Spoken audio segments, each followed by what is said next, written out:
Aya jalma ngakuna pejuang bangsa ngomong na TV dina program rakyat bersuara ngan ngomongna teu make agama anu dipake hawa nafsu akibatna jadi provokator jadi goreng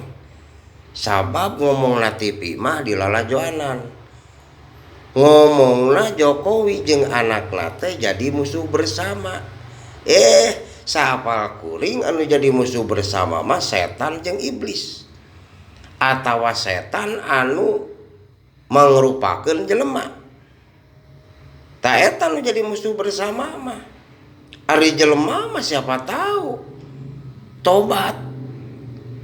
malah boa-boa biasana nu sok ngagorengkeun batur dirina leuwih goreng cing eling